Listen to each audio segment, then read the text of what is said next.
سورہ قصص chapter number 28 versus 7 to 13، 7 سے 13 number کی آیتوں میں اللہ تعالیٰ اس واقعے کا ذکر کرتے ہیں کہ وہ اوحینا الی ام موسیٰ، جب اللہ تعالیٰ نے اشارے کے طور پر موسیٰ علیہ السلام کی ماں کو وحی نازل کی، ان کو بتایا، ان کو اشارہ دیا، کس بات کا؟ لا آف دا لینڈ کیا تھا عزیز بہنوں اس وقت کا؟ فرعون کیا کرتا تھا؟ سارے لڑکوں کو ذبح کرتا تھا.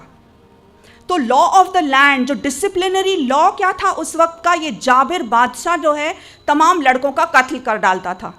ایسے وقت پہ جب موسیٰ علیہ السلام پیدا ہوئے، اللہ تعالیٰ نے موسیٰ علیہ السلام کی ماں کو اشارہ کیا کہ اس بچے کو ایک ٹوکری میں ڈال دو اور دریا میں ڈال دو. ہم اپنے آپ کو ام موسیٰ کے شوز میں لے آئیں. Put yourself in the shoes of ام موسیٰ. اپنے چشم تصور سے اپنے آپ کو وہاں دیکھیں کہ اگر مجھے اللہ تعالیٰ اس طرح کا حکم دیتا تو میں کیا کرتی. اب دیکھیے یہ جو آیتیں اللہ تعالیٰ نے نازل کی ہے نا، اس میں اللہ تعالیٰ کا وزڈم ہے، یہ اللہ تعالیٰ کی حکمت ہے یہ کہ اللہ تعالیٰ کون سے الفاظ کون سی آیتیں چنتا ہے، یہ اللہ کا ہی راز ہے. بائبل میں اگر دیکھا جائے اور دیگر جو ہے دینی کتابوں میں اگر دیکھا جائے تو بہت ساری سٹوریز ہے، انوانٹیڈ ڈیٹیلز جو ہے وہ اس میں بتائے گئے ہیں، لیکن قرآن میں اللہ تعالیٰ چنتا ہے، یہ آیت نازل کرتا ہے وَأَصْبَحَ فُؤَادُ أُمِّ موسیٰ. اللہ تعالیٰ کیا چوز کر رہا ہے نازل کرنے کے لیے؟ ام موسیٰ کے دل کی کیفیت. امیجن بہنوں، ایک عورت کے دل کے اندر جو کیفیت ہوتی ہے جب وہ اپنا بچہ سمندر میں ڈال دیتی ہے، اللہ تعالیٰ اس بات کو چوز کرتا ہے کہ ام موسیٰ کے دل کی کیفیت بیان کی جائے. ہنڈریڈز آف ادر ڈیٹیلز وہ مینشن نہیں ہیں جو کہ بائبل میں ہیں.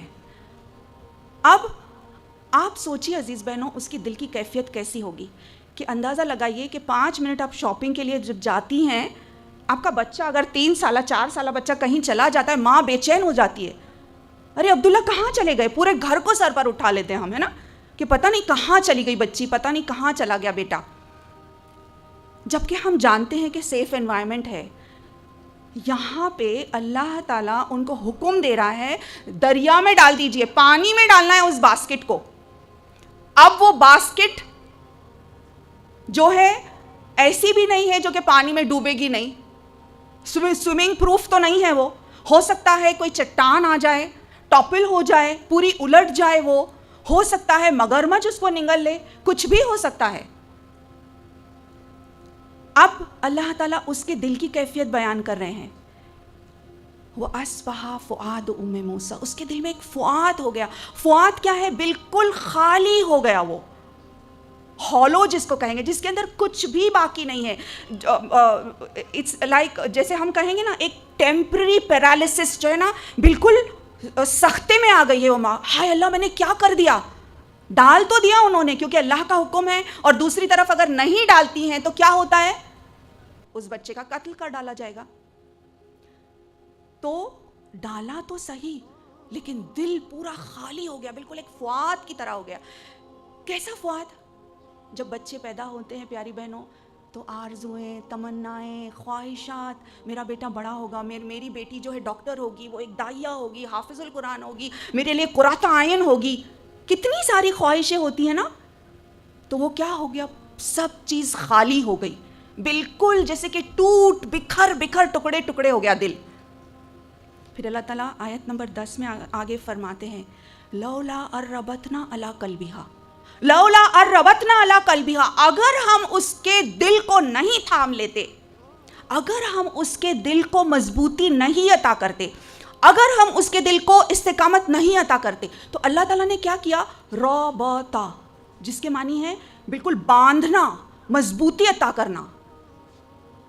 اللہ تعالیٰ نے جب اس نے اللہ پر توکل کیا، جب اس نے اللہ تعالیٰ پر بھروسہ کیا، تو اللہ تعالیٰ نے اس کے عوض میں اس کو کیا عطا کیا؟ استقامت عطا کی. تو استقامت بس یوں ہی نہیں ملتی ہے، اس کے لیے پہلا قدم کیا ہے؟ ہم کو اللہ تعالیٰ پر بھروسہ کرنا ہے. چاہے جتنی بھی مشکلات ہوں، چاہے جتنی بھی آڈ سچویشن ہو، ہم کو کیا کرنا ہے؟ اللہ کی رسی کو مضبوطی سے تھامنا ہے اور اس پر توکل اللہ کرنا ہے. اس کے بعد اللہ تعالیٰ یہ ہے کہ اللہ تعالیٰ استقامت عطا کرے گا. اللہ تعالیٰ جیسے کوئی چیز بکھر رہی ہے، ٹوٹ رہی ہے، بالکل ابھی دل ٹکڑے ٹکڑے ہونے والا ہے، تو اللہ تعالیٰ نے اس کو باندھ لیا، اس کو مضبوطی عطا کی. اور اس کے بعد ہم دیکھتے ہیں کیا ہوتا ہے. زبردست اللہ رب العالمین کا پلان ہے کہ جیسے کہ شیر کے منہ میں اللہ تعالیٰ ان کو بھیج دیتا ہے.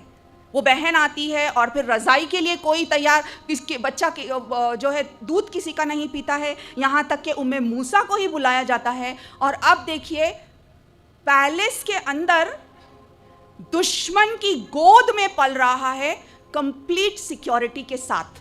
گرین کارڈ مل گیا اب ان کو، ماں، بیٹے اور پورے خاندان کو. اب بہترین طریقے سے کمپلیٹ سیکیورٹی کے ساتھ جو ہے ان کی تربیت ہو رہی اور بیسٹ آف فیسلٹیز کے ساتھ ان کی نشو نما ہو رہی. تو میری عزیز بہنوں، یہ ہے نتیجہ اگر اللہ رب العالمین پر توکل کیا جائے، اگر اس کی رسی کو مضبوطی سے تھام لیا جائے. یہی ربطہ کے لفظ جو ہے نا قرآن میں 2 اور مقام پر بھی آئے ہیں. اللہ تعالیٰ سورہ کہف میں وہ ان نوجوانوں کا جو ذکر کرتا ہے جو کہ اللہ کے لیے نکلتے ہیں، اللہ پر پورا بھروسہ اور توکل کر کے. اللہ تعالیٰ ان کے تعلق سے سورہ کہف چیپٹر نمبر 18 ورس نمبر 14 میں فرماتے ہیں کہ ہم نے ان کے دلوں کو مضبوط کیا. وَرَبَطْنَا عَلَىٰ قُلُوبِهِمْ، رائٹ. پھر اسی طرح سے اللہ تعالیٰ سورہ انفال چیپٹر نمبر 8 ورس نمبر 11 میں اللہ تعالیٰ فرماتے ہیں کہ بدر کے میدان میں جب کہ مومنین گھبرا گئے تھے، جبکہ مومنین بہت کم تھے اور دشمنان اسلام بہت زیادہ تھے، اس وقت جب ان لوگوں نے دعا کی تو اللہ تعالیٰ نے کیا کیا؟ ان کے دلوں کو مضبوط کیا. تو یہی ربطہ کا لفظ آتا ہے وہاں پہ بھی. اور اللہ تعالیٰ نے اپنے فرشتوں کو نازل کیا، یہاں تک کہ مومنین کے دل جو ہے بہت مضبوط ہو گئے.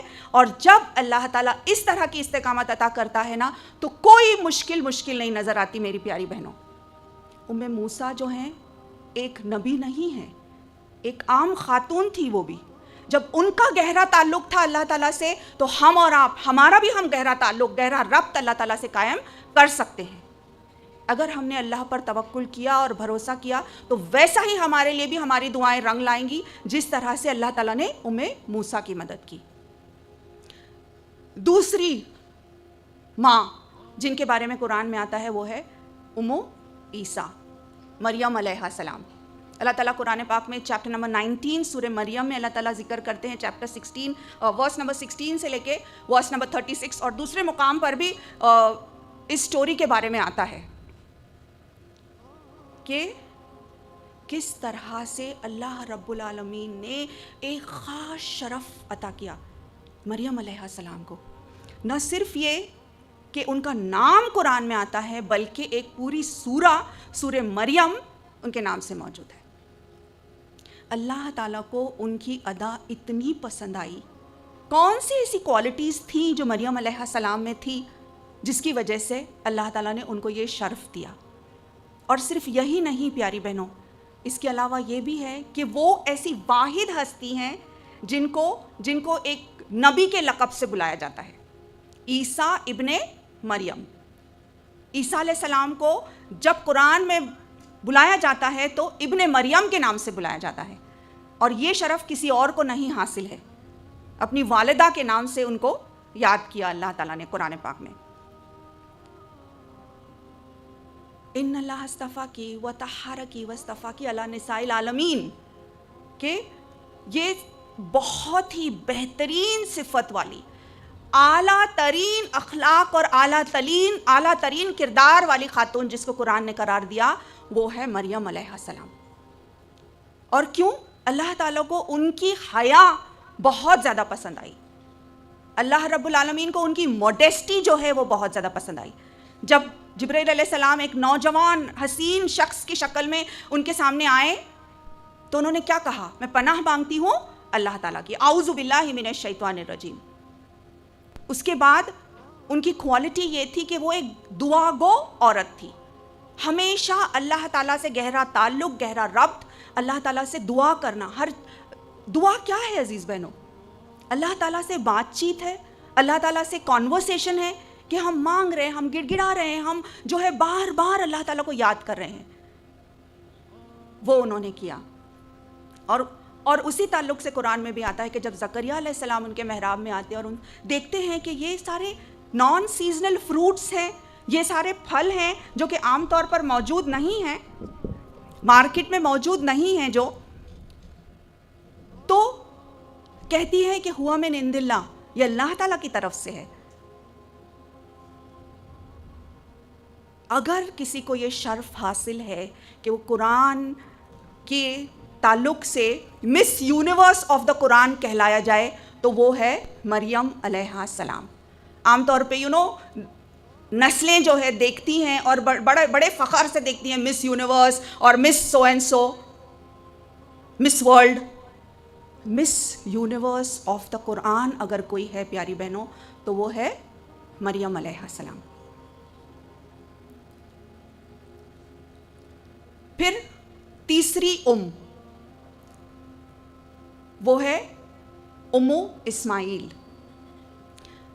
پھر سے میں آپ سے درخواست کروں گی عزیز بہنوں کہ اپنے آپ کو ہم اس صحرا میں لے جائیں جہاں پہ ماں ہاجر تھی, ہاجر علیہ السلام. اور وہ وقت جب کہ ابراہیم علیہ السلام ان کو چھوڑ کر جا رہے تھے, انہوں نے پوچھنے کی کوشش کی کہ کیوں مجھے یہاں چھوڑ رہے ہو. جب آپ نے جواب نہیں دیا تو صرف ایک سوال کیا, کیا یہ اللہ کا حکم ہے؟ جب ابراہیم علیہ السلام نے کہا کہ ہاں, تو کہا پھر میرا رب مجھے رائے گا نہیں جانے دے گا, پھر میں اللہ پر توکل کروں گی. تو عزیز بہنوں اس کے بعد کیا ہوتا ہے؟ کچھ ہی وقت کے بعد کھانا پینا, کھجور, پانی سب کچھ ختم ہو جاتا ہے. اس کے بعد کا طرز عمل دیکھیے. ہاجر علیہ السلام کیا کرتی ہیں؟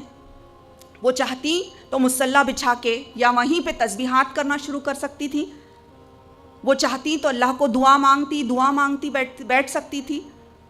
لیکن اللہ سے دعا تو دلوں میں اور اللہ کا ذکر دل میں لیتے ہوئے انہوں نے کیا کیا؟ ایکشن. کیسا ایکشن؟ سعی, جد و جہد کی. صفا سے مروہ, مروہ سے صفا. سعی کے کتنے چکر ہیں عزیز بہنوں؟ 7 چکر.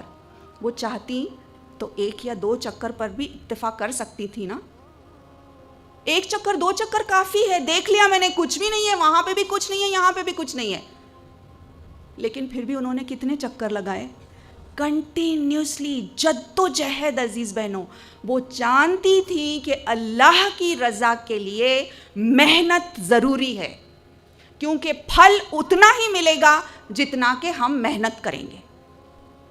وجاہدوا فی سبیل اللہ حق جہادہ.